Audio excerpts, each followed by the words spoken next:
Salam sejahtera Malaysia, selamat datang ke channel Fels Lifestyle.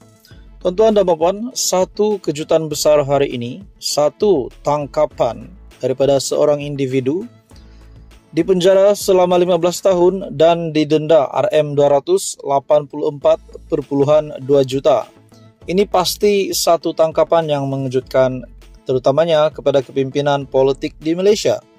Dalam satu artikel dari Sinar Harian, bekas pegawai KBS dipenjara 15 tahun, didenda RM284,2 juta. Bekas Setiausaha Bahagian Kewangan Kementerian Belia dan Sukan KBS, Othman Arshad, pada Khamis dijatuhi hukuman penjara 15 tahun dan didenda berjumlah RM284,2 juta selepas didapati bersalah oleh Mahkamah Session atas 32 pertuduhan salah guna kedudukan dan mengemukakan tuntutan palsu serta 64 tuduhan pengubahan wang haram 11 tahun lepas.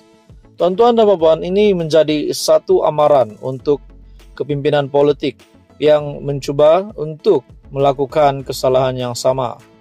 Dalam artikel ini lagi, Hakim Kamarudin Kamsun menjatuhkan hukuman itu terhadap Othman yang berumur 64 tahun selepas mendapati pihak pendakwaan berjaya membuktikan kes melampaui keraguan munasabah di akhir kes pembelaan setelah mahkamah mendengar keterangan bersumpah daripada kesemua saksi-saksi dan meneliti kesemua eksibit serta hujahan dikemukakan. Mahkamah memutuskan bahawa pihak pembelaan gagal menimbulkan keraguan munasabah terhadap kes pendakwaan. Oleh itu, tertuduh didapati bersalah dan disabitkan atas semua pertuduhan yang dikenakan terhadapnya, kata Kamarudin. Bagi 17 kesalahan membabitkan tuntutan palsu, Mahkamah memerintahkan Othman dipenjara berjumlah 243 tahun dan denda RM190 juta atau dipenjara 119 bulan sekiranya gagal membayar denda. Manakala bagi 15 tuduhan salah guna kedudukan, lelaki itu dipenjara 85 tahun dan didenda RM10,8 juta atau dipenjara 125 bulan sekiranya denda gagal dibayar. Sementara itu, bagi 64 pertuduhan menerima wang hasil daripada aktiviti haram, Mahkamah memerintahkan Othman dipenjara antara 3 bulan dan 11 tahun dan didenda berjumlah RM83,4 juta atau dipenjara 934 bulan sekiranya denda gagal dibayar. Bagaimanapun, Kamarudin mengarahkan kesemua hukuman penjara itu berjalan secara serentak. Hakim itu juga membenarkan permohonan Peguam Muhammad Rafiq Rashid Ali yang mewakili Othman untuk menangguhkan pelaksanaan hukuman denda dan penjara itu dengan syarat wang jaminan ditambah sebanyak RM300,000 dengan seorang penjamin. Teruskan bersama di dalam channel ini untuk info yang seterusnya. Mohon bantu channel ini dengan menekan butang like, share, dan subscribe. Salam sejahtera Malaysia, selamat datang ke channel Fels Lifestyle. Info padu, info hangat disediakan di dalam channel ini. Tuan-tuan dan puan-puan, satu topik menarik, satu topik panas yang pasti menggemparkan Malaysia. Dalam satu artikel dari Malaysia Kini, Datuk Seri mohon kes rasuah RM15 juta berkaitan KDN digugurkan. Seorang ahli perniagaan bergelar Datuk Seri memfailkan permohonan agar 4 tuduhan rasuah terhadapnya digugurkan.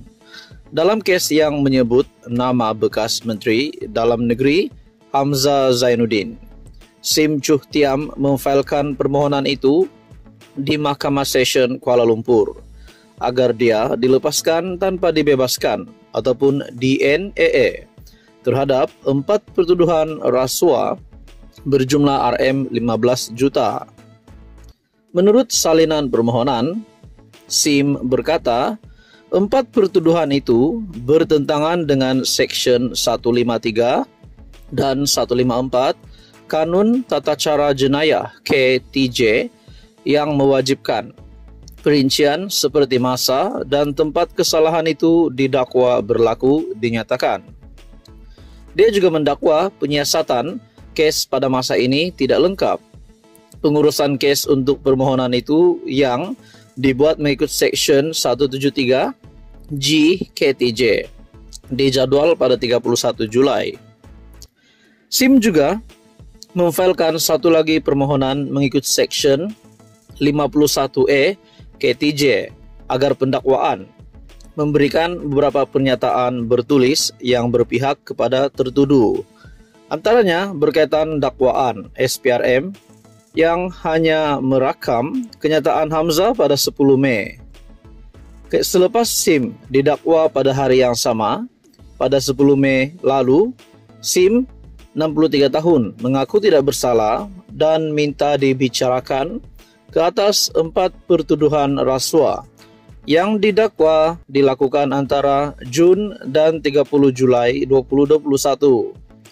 Dia dituduh melakukan kesalahan itu sebagai dorongan untuk Hamzah yang ketika itu Menteri Dalam Negeri semasa pentadbiran Perikatan Nasional untuk membantu Asia Coding Center Sendirian Berhad untuk mendapatkan sebarang projek daripada agensi di bawah kementerian berkenaan.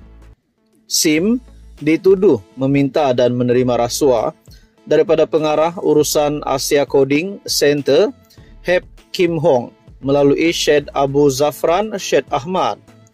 Tertuduh didakwa melakukan kesalahan itu di Solaris Dutamas Jalan Dutamas 1 Kuala Lumpur.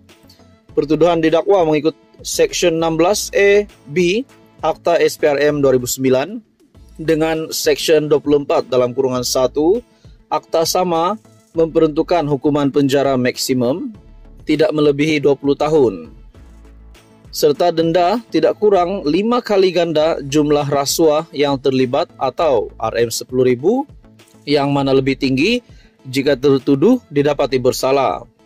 Dia dibenarkan diikat jamin Rm1 juta dengan seorang penjamin dan diarahkan supaya menyerahkan pasport serta melaporkan diri di Ibu Pejabat SPRM. Pada 11 Mei, Hamzah yang juga adalah Ketua Pembangkang mendakwa tindakan mengaitkan namanya dalam 4 pertuduhan. Rasuah dalam kes tersebut adalah muslihat politik yang bertujuan untuk mencemarkan nama baiknya. Teruskan bersama di dalam channel ini untuk info yang seterusnya. Jangan lupa bantu channel ini dengan menekan butang like, share, dan subscribe.